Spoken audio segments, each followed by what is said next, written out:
এই সরকারটাকে আমরাই এনেছি, আমরাই পরিবর্তন চাই। আমরা বলেছি, আজকে আমাদের সরকার বলছে ওই ইনলিগাল থাকলে ভেঙে দেবে, ওটা কিছু করার নেই। লিগাল কি আম্বানি, লিগাল কি আদানি, তাদের লাখ কোটি কোটি টাকা মাফ করে দিচ্ছে সরকার, আর আমাদের মানে অল্প গরিব মানুষের পেটে লাথি পড়ছে।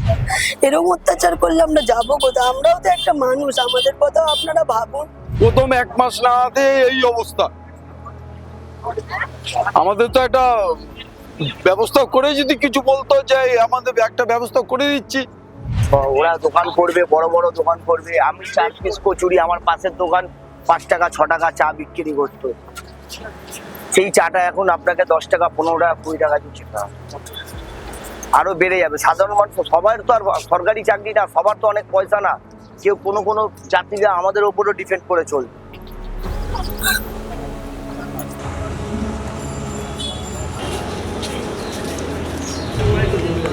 আঙুর আছে, আপেল আছে, তাড়াতাড়ি করবে, দেরি করবে না।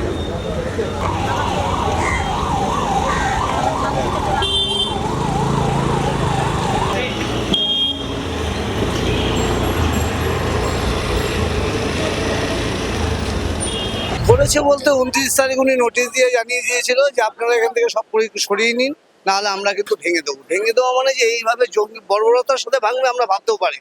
এমনকি লাঠিচার্জ পর্যন্ত করেছে, এটা আমরা চাইনি।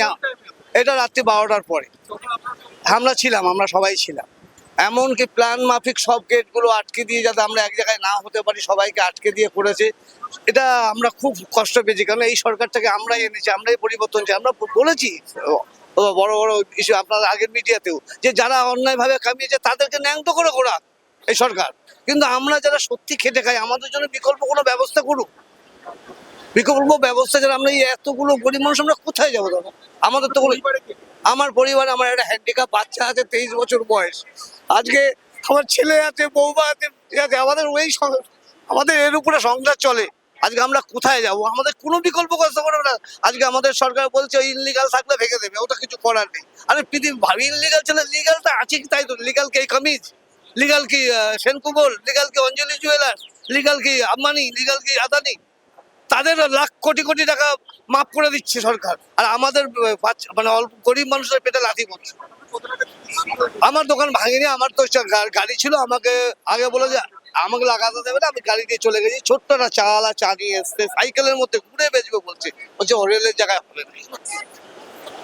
আমরা দাদা আমরা চিন্তা করছি এখন আমাদের পথে বসা ছাড়ার কোনো উপায় নেই, আর ভিক্ষেও তো করতে পারবো না, ভিখারি মানুষের থেকে বেশি হয়ে যাবে। আজকে এতগুলো স্টেশন যদি ওখানে মিনিমাম 4 থেকে 5 লাখ লোক অলরেডি ভিখারি হয়ে গেছে, বেকার হয়ে গেছে, এখন আরো হবে। এটাকে আপনারাই পারেন থামাতে, কারণ কোনো মিডিয়াকে সেদিনকে আমরা দেখতে পাইনি, আর যখন দেখতে পাইনি তখন কাউকে ঢুকতে দেয়। আমরা তো সাধারণ পাবলিক, আমাদের তো ঢুকতে দেয়নি, মিডিয়াকেও ঢুকতে দেয়নি এরা। তাহলে কতটা নিশান হল। আপনারা তো আমাদের চতুর্থ স্তম্ভ, আপনারা একটু আপনার আগে এসে আমাদের পাশে দাঁড়ান। আমরা আর কিছু চাই না, পশ্চিমবঙ্গবাসীকে বলুন আমাদের পাশে একটু দাঁড়াতে। সরকার চাইলে অনেক কিছু হয়, সচ্ছলের ভেতরে সদিচ্ছাটা আপনারা আনান। আমরা আর কিছু চাই না। আমরা বলি না আমরা মারামারি করবো, আমরা লড়াদড়ি করবো। 54 বছর বয়স, এখন তো ভ্যানও চালাতে পারবো না, রিক্সা চালাতে পারবো না। রিক্সাওয়ালারাই খেতে পারে না, তাহলে আমরা গিয়ে আবার ওখানে রিক্সা চালালে ওরা খাবে কি? আমাদের সিজনের ব্যবসা, আমাদের শাক সবজি এরকম। বলার ভাষা নেই, হঠাৎ করে সবগুলো আমরা ধ্বংসযজ্ঞের পরিস্থিতি তৈরি হয়ে 4-5টা কি হয়েছিল আমরা এখানে হঠাৎ দাঁড়িয়ে আমাদের সাহায্যের জন্য সিপিএম এর কিছু লোকেরা এসেছিল আমাদের সাহায্যের জন্য, দিদিরা। তো এখানে আমরা দাঁড়িয়ে আন্দোলন করছিলাম, এখান থেকে এসে আমাদের পুলিশরা লাঠিচার্জ করছিল আমাদের উপর। আমরা নিজেদের প্রাণ বাঁচাবার জন্য আমরা দৌড়েছি, পালিয়েছি, নাহলে সেই দিনকার হয়তো কারুর মাথা ফাটতো, কারুর পা ভাঙতো। আমাদের খেটে খাওয়া শরীর, আমাদের এমনি দোকান চলে গেলে তার মধ্যে যদি হাত পা ভেঙে যায় আমাদের ট্রিটমেন্ট করারও পয়সা হয়তো থাকতো না। এরকম একটা ব্যাপার হয়েছিল শনিবার রাত্রিরে। আপনার পরিবারে কি আছে? আমার পরিবারে আমার হাজবেন্ড আছে, আমার 3টে ছেলে মেয়ে আছে, একটা অসুস্থ শাশুড়ি আছে। তাকে মানে ডেলি আমাদের 250-300 টাকার ওষুধ কিনে দিতে হয়। ওই যে আমার স্বামী, তার পা ভাঙা, অ্যাক্সিডেন্ট হয়েছিল। কি করবেন হঠাৎ করে এরকম অবস্থা, সংসার কিভাবে চলবে বলে মনে হচ্ছে? এই তো আজকে দোকান পেতেছিলাম, ছোট ডালা নিয়ে বলছে যে যদি 501 টাকা ফাইন করবো, কিন্তু এরপরে বসলে আমরা কোথা থেকে দেবো? যদি হঠাৎ আমরা যে সাহস করে বসবো যে ঠিক আছে ভেঙে দিয়েছে কোনো অসুবিধা নেই, একটা ছোট জায়গায় বসেছি ছোট ডালা নিয়ে, সেখানে বসলে বলছে 5,001 টাকা ফাইন করবে। তা আমরা কি গরিব মানুষ, এমনি দোকান চলে গেছে, তার মধ্যে 5,100 টাকা কোথা থেকে ফাইন আমি দেবো? এরকম অত্যাচার করলে আমরা যাবো কোথায়? আমরাও তো একটা মানুষ, আমাদের কথাও আপনারা ভাবুন। কত টাকা জিনিস ছিল, কত টাকা নষ্ট হয়েছে? আমরা যেদিনকারে আমরা বসেছিলাম সেদিনকারে আমাদের মাল আমরা সরিয়ে নিয়েছি। এমনও কোনো লোক আছে যে তারা মাল সরাতে পারেনি, তাদের প্রচুর মাল নষ্ট হয়েছে। আমার দমদম স্টেশনের দোকান যে 70 থেকে 75 বছর দোকান হয়ে গেল দাদা। আজকের দোকান না দাদা, আমাদের ফলের দোকান। ফলের দোকান, এই যে ফলের দোকান করেছেন হঠাৎ করে রাতারাতি একদম, না আমাদের তো এখানে কোনো খবরও দেয়নি, আমাদের এখানে নোটিশ ছিল না দাদা। কি হলো হঠাৎ করে? কি হঠাৎ করে রাত 12টার পরে ভেঙে দিল। আপনারা কি প্রস্তুত ছিলেন যে লা- এরকম কোনো কিছু যে রাত 12টা আমাদের এখানে ছিল না, ওই দমদম মেট্রো গলিতে খবর ছিল, প্ল্যাটফর্মে খবর ছিল 29 তারিখ, আমাদেরটা নোটিশ দেয়নি।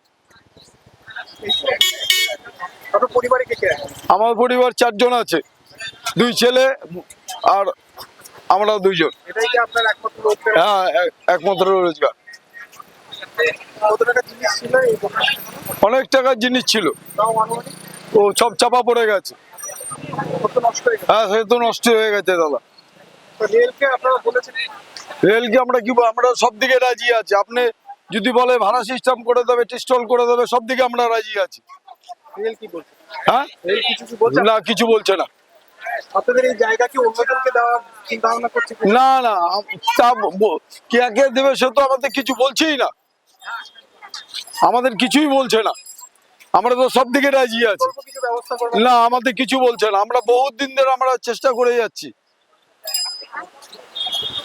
আমরা বহুত দিন ধরে চেষ্টা করেছি, আমাদের দিক আমাদের যেইভাবে দেবে আমরা সেইভাবে রাজি আছি। এই যে নতুন সরকার আসলো, হ্যাঁ। অনেকে বলছে যে অনেক আশা ছিল, হ্যাঁ পুরনো সরকারের অনেকগুলো মানে অনেক কিছুই ঘটনা, হ্যাঁ, তো আমাদের তো কোনো সময় কিছু হয়নি, এই প্রথম হলো এরকম, আমাদের কোনোদিন কিছু হয়নি। এই সরকারের প্রতি কোনো প্রত্যাশা রয়েছে?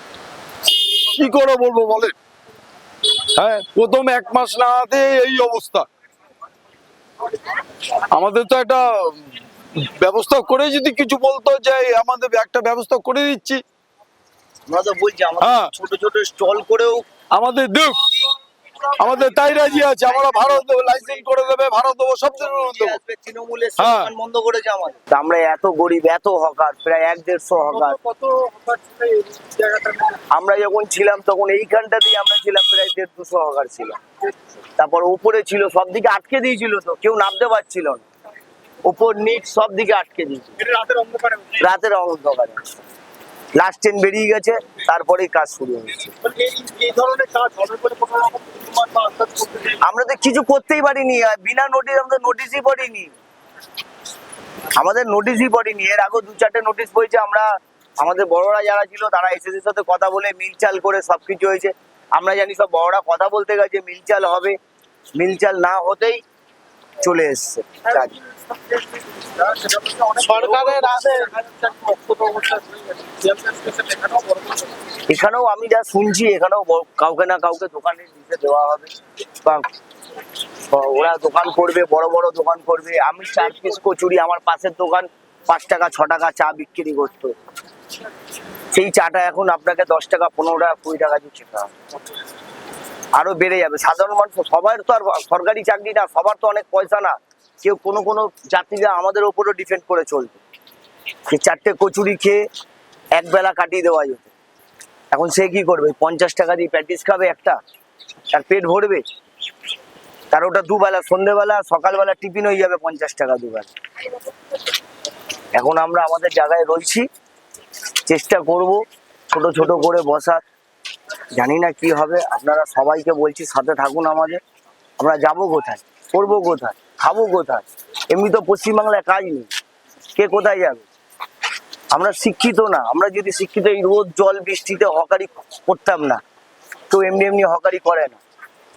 আমাদের যেদিন বন্ধ ছিল, লাইট ফাইট এখানে বন্ধ ছিল, সব বন্ধ ছিল, সেদিন এইখানে 8খানা মোবাইল চুরি হয়েছে। কোনো প্যাসেঞ্জার পড়ে গেলে, কোনো কিছু হলে আমরা জল ফল দিয়ে আমরাই হসপিটালে পাঠাই সবাই। কেউ কোনো আরপিএফ জিআরপি কেউ আসে, আমরা গাড়ি ভাড়া করে অটো করে পাঠিয়ে আর্যকর পাঠাই। এরপর আর কি বলবো।